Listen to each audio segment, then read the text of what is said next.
Hi guys, today I've got the crocodile Dundee of bullshit slayers, the great Aussie Rita Panahi. How you doing, Rita? Hey, I'm good. It's Good to be talking to you. But I've been up since 4 a.m., so I warn you, I may not be very coherent today. well, uh, however amount of coherence you have, it'll be a lot better than any of the ostriches that we both are used to interacting with. So I think we'll be fine. I wanted to tell people how I originally sort of learned of your work because we didn't necessarily navigate in the same circles. It was a follower of mine who wrote and said, "Oh, you have to check this woman in Australia," and that's when I had originally written to you. And so I don't remember who it was, but if he ends up watching, thank you for connecting us. Uh, so I thought, by the way, I should mention that I saw two of your clips. Uh, one Ah, yeah, one was you were chatting with a guy, I don't know who he is, but a guy by the name of Andrew O'Keefe, ah, yeah. who was like basically a caricature of the castrato. The guy without testicles who was just spewing all the usual regressive stuff. And then the other one I saw of you, I think, was your introductory comments at the IQ squared Mm, debate on racism, which was a very powerful introduction. So there you go. So I thought we'd start with your background. Tell us a bit about mm. your personal history, so people have a sense of what your journey has been. Oh, it's a strange one. It's all it started in the US. I was born in the States, in Arkansas. My dad was studying there at the time. This is before the Islamic Revolution, so the intention was always, to get the degree and go back. And the family went back to Iran, and then the revolution happened, and Iran really descended into what it's become now. It went backwards very quickly. Um, and Anyway, it's a long, torturous story, but we ended up in Australia when I was around 8 years old.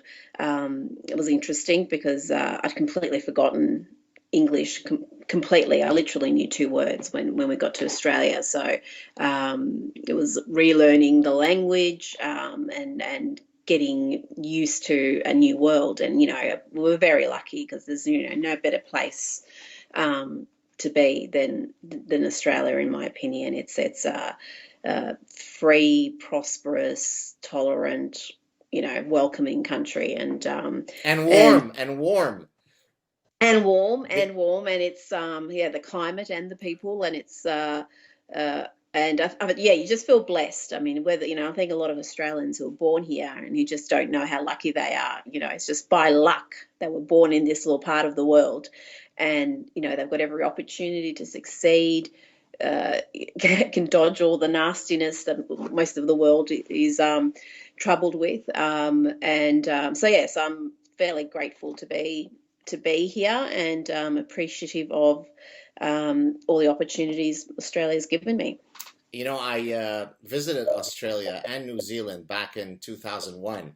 It was my first year-long sabbatical, and I spent 7 weeks well, 5 weeks in Australia and 2 weeks in New Zealand. And I think I can safely say that it might have been truly the greatest trip of my life. I mean, there wasn't a single city. I really did many, many of the cities, probably 10, 15 cities, both in Australia and New Zealand. And I don't think there's a single place that I went to, maybe with the exception of Cairns. Uh, I joke that the tourism board of Cairns should basically have the following slogan: Cairns, the place where tourists go to die. And the reason I say this is because it seemed as though death was awaiting you at every corner. So there was a mosquito that gives you something called the Ross River fever. Yeah, Uh, that's th- not. there was a salty man-eating crocodiles. There were maybe five types of man-eating sharks. There were the box jellyfish, which didn't allow you to enter the water. There was a typhoon. So everywhere you turned was death. So I was really looking forward to leaving that damn place. Otherwise, stunning place.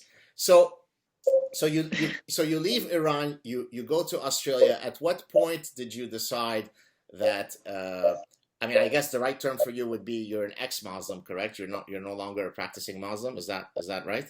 I don't ever remember being practicing. I think Okay. my family are Muslim in the way that, most Australians are Christian, where, they would identify as Muslim, but they don't, go to the mosque, or they don't, pray regularly or ever.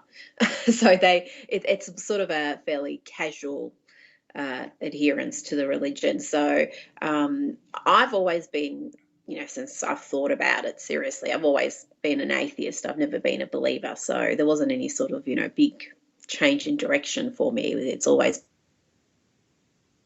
Oh, you froze. Are you family there? because, Oh, like I sorry. said, they're not You froze for about devout you froze for at about ten all. seconds. So I do have some devout family Okay. members, but the overwhelming majority are very relaxed about the religion. Okay.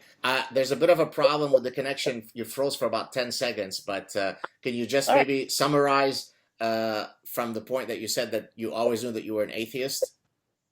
Um, Yeah, so for me, there wasn't really a massive change in direction. I've always, since I've thought about it intelligently as I guess a teenager, and then as an adult, I've always been an atheist. And that's not such a horrible thing as far as, but I've actually, I'm explaining this really badly. This is what I was talking about, being up at 4 a.m. and being hopelessly inarticulate.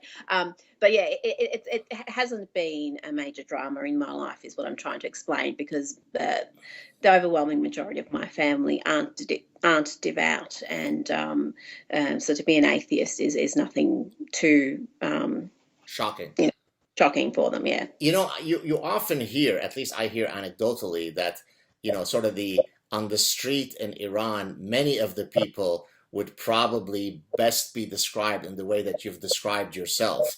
Would that be a fair assessment, that even though we sort of think of Iran as being this sort of hardcore Islamic state, the regular person, the educated person, is probably exactly what you described of yourself? Is that a fair statement? Um, Look, I can't speak with first-hand knowledge of that, because it's been so long since I've been back there, and I won't ever go back there unless there's another revolution and the mullahs are thrown out. That is certainly what you hear from the expats, that it's not, the people are educated, they're modern, they don't want to live under this oppression and under the conditions that. But then you wonder, because you wonder how representative the expats are of the overall population of Iran, and that's what I wonder about. But certainly, within my family and within the Iranian community that I'm familiar with, both in Australia and elsewhere around the world, that is the experience, that they are not particularly devout, religious. They're modern. They yearn for the Iran uh, of old, before the Islamic Revolution. But I think it may be naive to think that that privileged class is representative of the entire country. I think if they were, then perhaps the revolution wouldn't have happened, or something since then would have transpired, and the country would be modernized again. Got you. Speaking of, when you said that you would never return to Iran, there's Mm. actually a current case going on, which I doubt that it's made its way to your neck of the woods. But one of my colleagues, I don't know her personally, but she's a professor at my university. Let me get her name. Professor Homa Hutfar. She is an anthropologist. I think she's a Canadian citizen who went, a woman of I think certainly of scientific accomplishments, went back to Iran, and now the Iranian government has detained her. And I frequently receive from my university union all sorts of petitions where the professors are certainly trying to mobilize some efforts to try to intervene and get her out. And so I think you're certainly it's good that you're not going back, because I'm sure that it would be Mm. dangerous given how much you Like, speak out against Islam.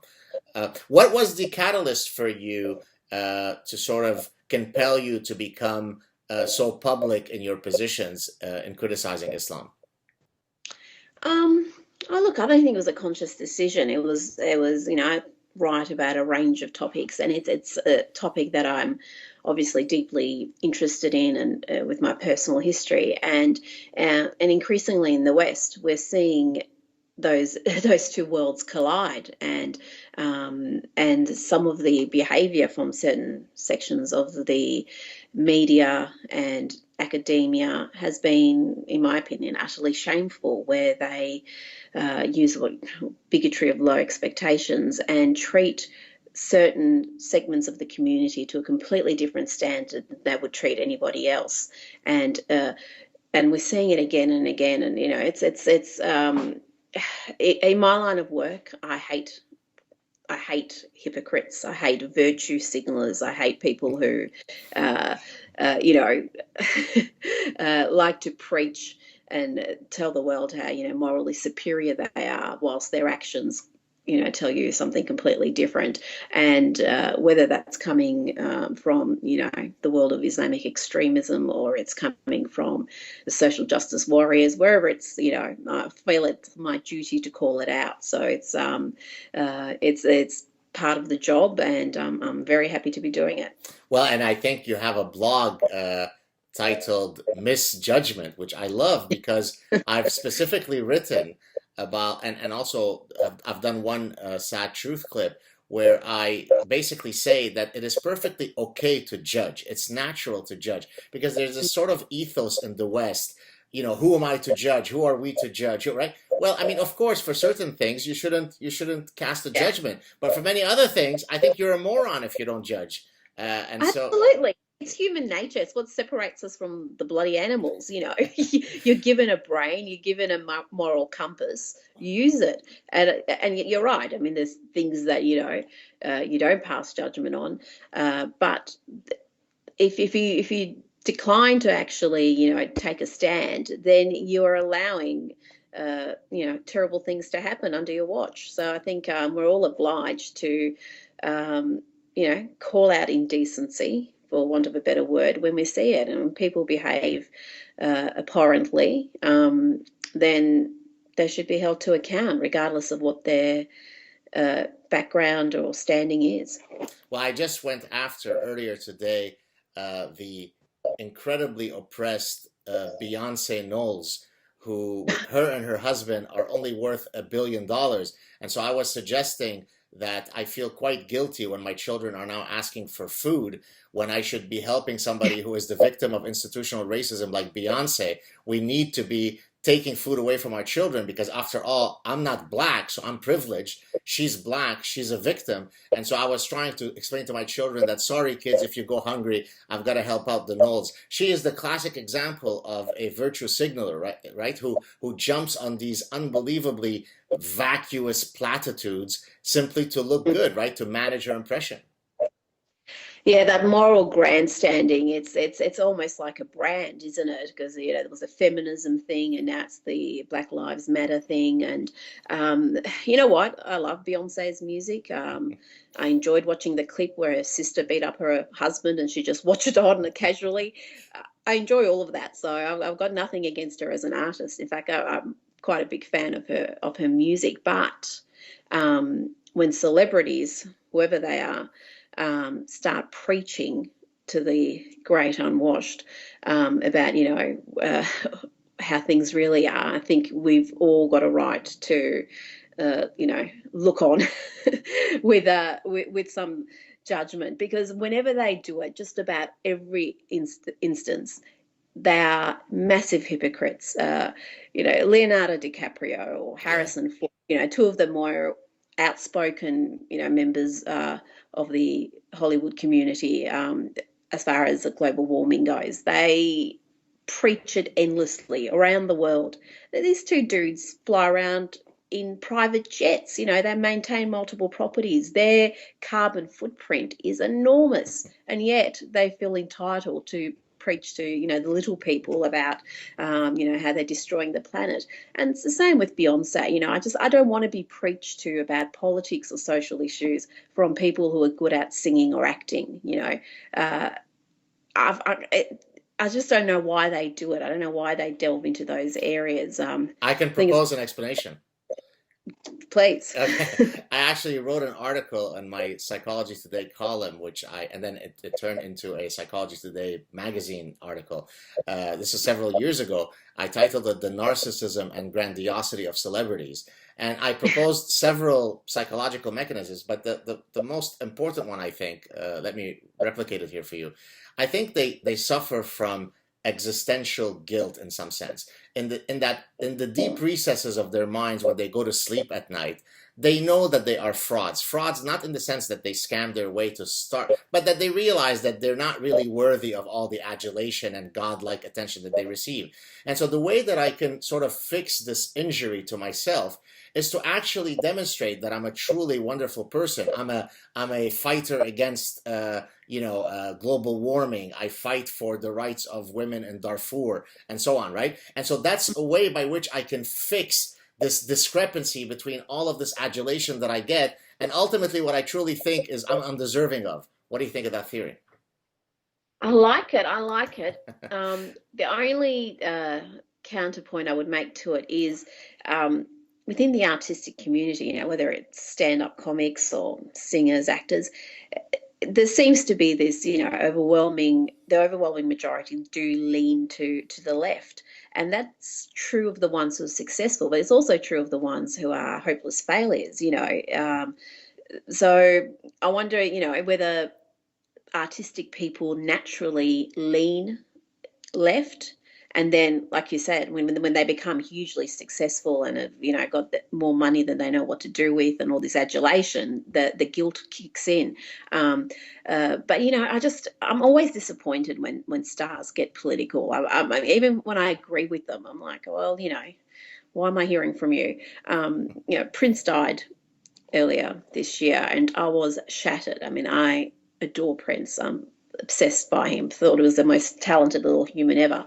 Um, but you know what? I don't want to hear about his politics because he was clueless. He believed in crazy conspiracy theories. I don't want to. I don't want to be getting my political and social insights from people who live in a completely warped world, and have very little idea of what actually goes on in everyday life for the majority of the population. So, but it's been funny. I mean, I've been watching Deborah Messing and Susan Sarandon having these Twitter fights over, Oh, I didn't know about this. What is that all about? I think Susan, I think, is a Bernie fan, Oh, and right. Deborah might be Hillary. It could be the other way around, but I'm pretty sure that's right.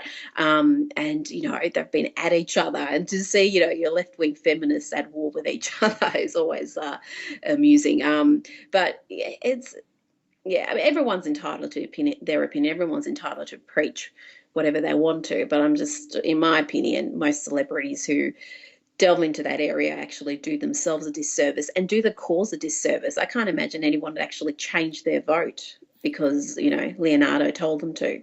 Oh, you've disappeared. Your photos. Oh, you're back. Okay, here you go. Sorry. Well, I think one of the reasons why these guys are compelled to speak their minds is because I mean, imagine if you're Prince, right? You've probably spent the last 30 years never hearing an objection to anything that you say or do, right? So Yeah, it yeah. reinforces the fact. I mean, every single interaction that I have as Prince only reinforces how special, how unique I am. And therefore, it takes a truly humble person to actually recognize that despite the fact that I'm a great dancer and singer and musician, I may not know much about the epidemiology of a disease and I should keep my mouth shut. And so I think for most mortals, it becomes difficult to extricate yourself from this kind of godlike sense that you have of yourself, right? I mean, nobody has contradicted me if I'm Prince since 1978. So how could you not expect me to weigh in on all these things? I'm an important guy. So I think that's really the problem, right? Yeah, and you're right. I mean, I don't think any person could cope with that kind of, continuous adulation, being surrounded by yes men and women, and never being probably challenged or held to account, and it would play with anybody's mind, and after a certain amount of period, and that's what I mean. They're not regular people most of the time. They don't have regular experiences. They don't know how the mainstream lives and survives, and what keeps them up at night. But Because Hillary Clinton is a regular person, though, right? I'm being who's sarcastic. Hillary. Hillary Clinton. Oh, of course. She hasn't Yes. driven a car How since could you be more 1970. against Hillary? Yeah, exactly. Let's go back to Islam. Can you tell us about, is there anything unique to the dynamics of Islam in the Australian context that might be different from what we're experiencing in Canada, the United States, or Europe? I mean, my sense is, before you answer, is that you're roughly around where Canada is, but not nearly as bad as where Europe is, or say Sweden, which is probably the worst of all European countries. Is that a fair assessment? Oh, definitely. And it's the distance that has made that so similar to the US and Canada, where the incidents we have, the issues we have, are fairly minor. But there has already been, some significant issues, and the worry is that that problem is only growing. But yeah, we're nowhere near Belgium, France, Sweden, most of Europe. We are blessed with that, you know, Gotcha. Now, that distance. there are two, I guess, recent phenomena that have taken place in the Australian context. One was sort of the toughening up of the immigration laws under the former Prime Minister Tony Abbott, and more recently, you just had somebody who was elected to the Senate, who is, I think, the One Nation Party. Is it Pauline Hanson or something like that?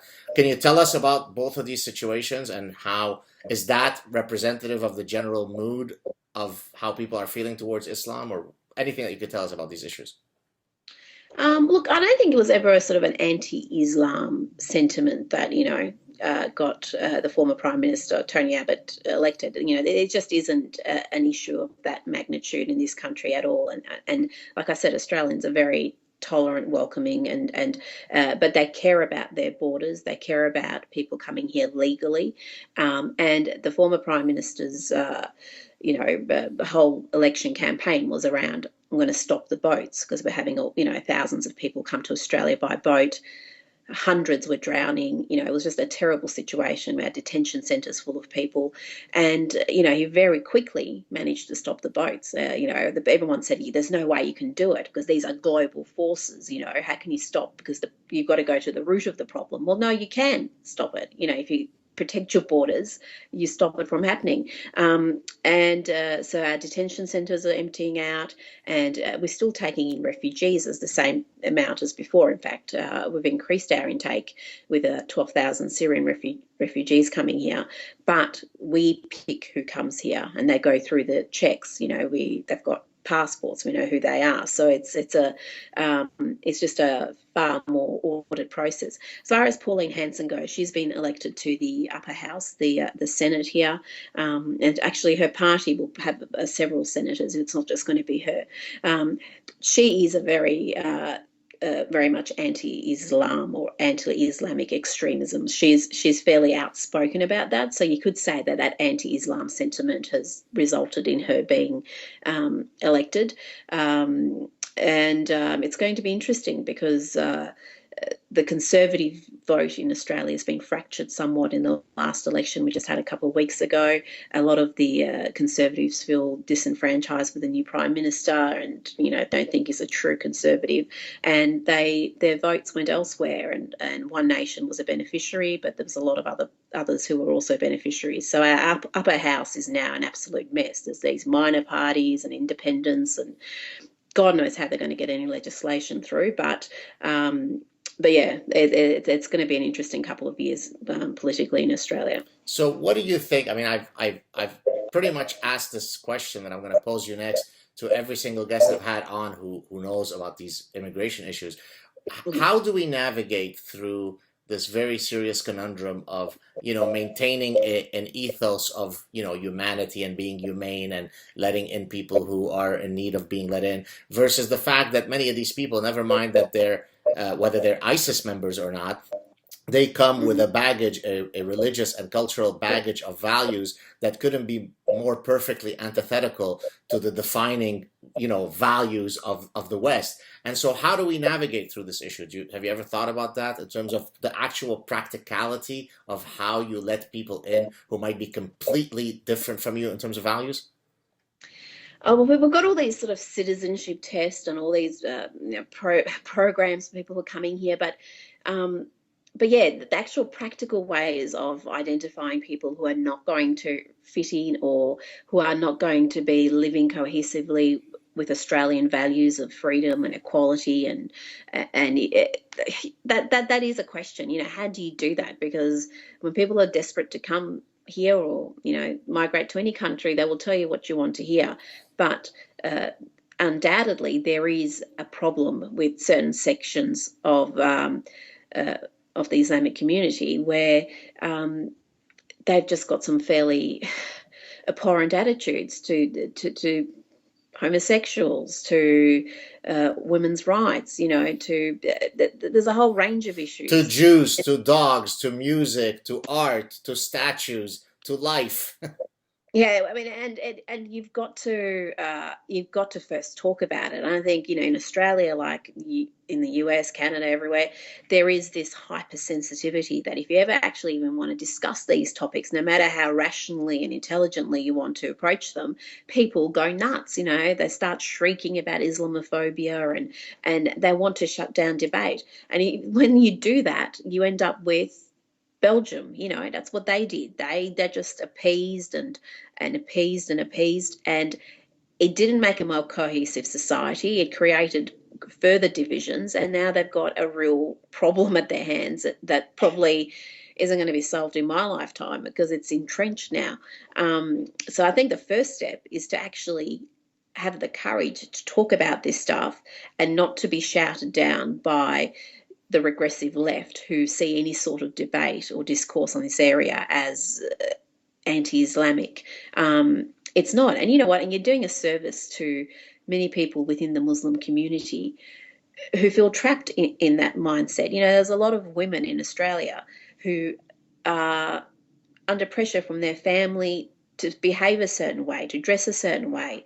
And that shouldn't be the way. They should have all the freedoms that every other Australian woman enjoys. But there is this pressure to conform, or you'll be disowned by your family, or you'll be seen as a disgrace. These are things. I don't think we're actually doing a favour to the overwhelming majority of the Muslim community when we don't talk about it. We're not doing anybody any favours. We're just giving in to the worst elements of the regressive left. Just today, I received a private message from an Iranian student who is pursuing his PhD in engineering, I think in the United States. It was a very, very lovely message. I didn't include his name because he actually asked that he's afraid for the reasons that you mentioned of really coming out, and he's got family in Iran and so on. And but some of the most rewarding messages that I receive are precisely from the Pakistani and the Yemeni and the Saudi and the Iranian, either Muslims or ex-Muslims, who actually say thank you because in reality you're speaking for us, and that to me is extremely rewarding. And it's really a sort of a putting your thumb in the nose of all the regressive leftists who should be at the forefront of this debate and end up being on taking every single incorrect, illiberal position when it comes to these issues. Correct? Well, they're just completely unprincipled. This bizarre alliance between Islamists and the regressive left is insane, and it just shows you how unprincipled they are. Western feminists, they get outraged about the most trivial nonsense, but they do absolutely nothing about, and they won't even talk about it, they won't write about it, about the real systematic subjugation of women in Islamic communities and particularly in Islamic countries. They just don't discuss it. Sex slavery, female genital mutilation, child brides, Honor not, killings. not an issue. Well, but if you use the wrong pronoun, they get nuts. I mean, they're just, it is just frustrating to see because if you actually genuinely care about women who are disempowered and who need your help, then they're the women you speak for. And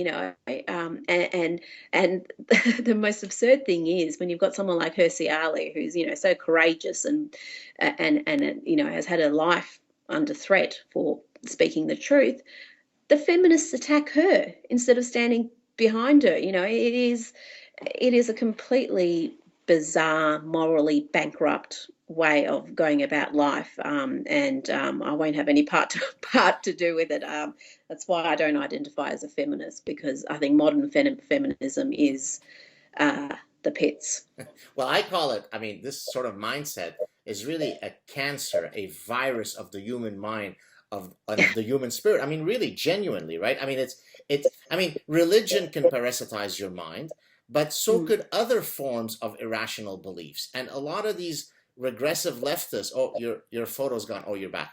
A lot of these regressive leftists have are really adhering to a quasi-religious set of beliefs that are impervious to falsification, right? So they start off with certain premises, right? Brown people are innocent and can do no wrong. White man is the reason for all calamities. Now that's the starting point, and let's go now create narratives of the world based on this erroneous starting point. And so you can't fight them because they don't fight within the discourse of reason. Yeah, exactly. I mean, they're not just morally bankrupt; they're intellectually bankrupt. You know? They're not. Oh, you're moving all over the place. Are you back? Yeah. Okay. Yeah. Sorry, I'm doing this on the mobile, so Yeah. it's all No worries. awkward. Um, so yeah, it's an intellectual vacuousness at the heart of their arguments. So you're right, you can't sort of argue with them based on facts or figures, because that's not the area they operate in. And it's, I think, you've just got to not allow them to silence you. I mean, that's the first step. And I think a lot of people are intimidated by the backlash from those people, because they can be quite vicious. For supposedly tolerant, open-minded people, they are absolutely can be very much bigoted and closed-minded, and the absolute opposite of everything they pretend to be. And their determination to cast minorities, whether they're brown, black, whatever, as victims, I think is one of the great injustices of what they do, because it actually, again, is completely counterproductive. Wrapping yourself in the warm cloak of victimhood might feel good for that second, but it holds you back, and it's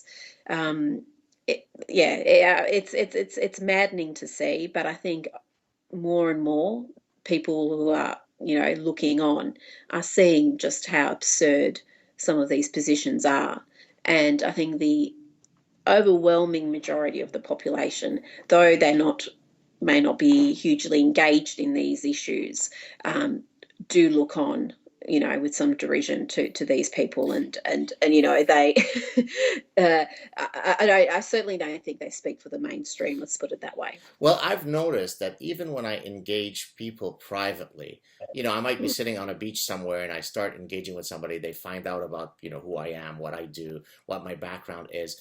And as soon as they see that here's somebody who's speaking openly and honestly about these issues, it almost gives them permission to feel the things that their otherwise lying eyes were seeing, right? I mean, they sort of know, right? They know that there is a problem with this ideology called, we won't say the name, it's redacted, but they're afraid to say so. And then here comes this guy from Lebanon who escaped, brutality and execution in Lebanon, who's a professor, and he's saying these things openly. Oh, so that means I'm not insane. So it's okay for me to feel these things. And so I think that's one of the really most empowering things that you could do, is to contribute in the battle of ideas, not to retreat, because then people join you, because you are, in a sense, weaponizing their feelings. They feel as though I'm not insane, I'm not a racist, I'm not a bigot. It's normal to feel the things that I'm feeling. Oh, absolutely. And I get hundreds, literally hundreds and hundreds of emails every week, thousands of mentions on Twitter, hundreds of Facebook messages. I try to read as much of it as I can, but I can't read it all. But the overwhelming, gist of the thing is, thank God you're finally saying stuff that needs to be said. And I think it's a mistake to think just because conservative voices are the minority in the media, that they're the minority as far as the wider community goes. They're not. But when you've got academia and particularly the media so dominated by the left, when you do hear another voice or another point of view, people think, "Oh my God, I can't believe she's actually saying this." But I think the fact that the media is often so divorced from reality and so out of touch with the mainstream is a real problem, because increasingly we're getting these activism journalists who aren't just telling us what's happening. They're putting an angle or an agenda to it, and they're doing a disservice to their community, to their readers, to their viewers, because they're not really actually, one, telling them the truth, and two, actually representing what those people are feeling and thinking. So I think you're right. I think the more we talk about this, the more we put it out there and have this dialogue, it not only helps in solving some of the deeper problems, but it also empowers people who otherwise might be too afraid to speak up, and that includes people from minority groups, particularly the Muslim community, because, like you said, there are a great many of them who do want to modernize, who do want Islam to go through a reformation, but they're scared to speak out, and for good reasons. And I think we should be standing by them and helping them when we can. So I'm glad you mentioned the word reformation, because that was going to be one of my next points to cover. Are you of the opinion that the doctrines of Islam are reformable?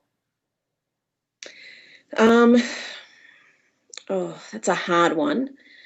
I would hope so, because if they're not, then it's a fairly grim situation. I would hope that they are. I would hope that, given that there are moderate Muslims who live cohesively, who still observe their religion, but don't subscribe to the elements that are problematic.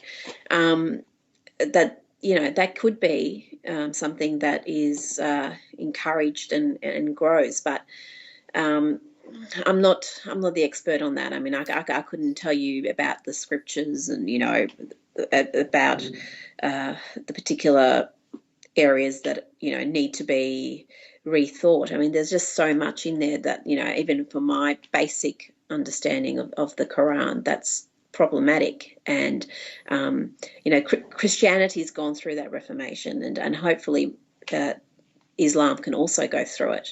Hopefully it is something that is a possibility, because the religion needs it and the world needs it. So let me give you my take on this. It might be a bit pessimistic.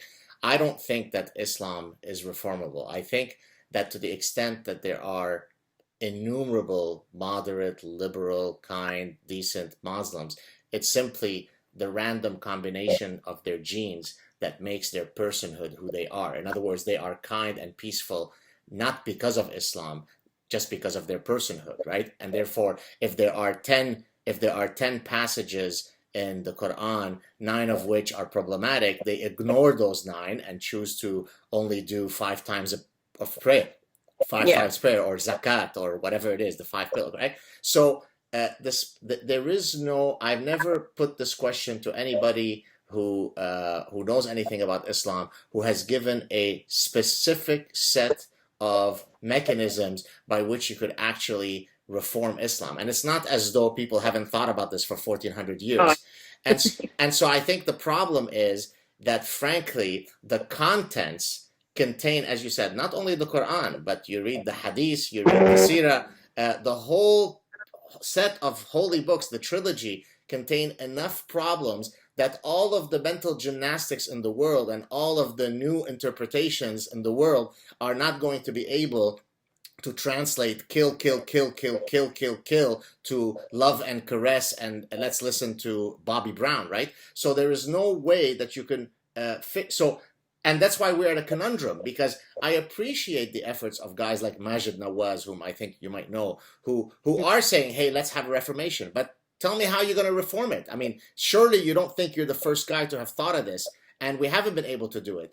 And to compare it to Christianity, I think there's an issue here that there are specific contents, doctrinal contents in Islam that make it less amenable to the types of reformations that have happened in the other Abrahamic religions, right? If you start with the premise that every single letter, kil haraf, every single letter cannot be changed and is the final inerrant word of God, it leaves us in a Darwinian dead end. You see what I mean? So I don't know. What do you think? Am I being too pessimistic? No, I think you're being a realist there. But I still have the hope that that there is that change possible, and perhaps it will come through modernizing the Arab world, as far as if Iran, using Iran as an example, the lives people live, the middle and upper classes, behind closed doors. You could be in California, that they have adopted those Western lifestyle. And I wonder, whether that is a way in through the back door where you can, change where the whether the lifestyle is a trigger to change what this belief system that is so oppressive.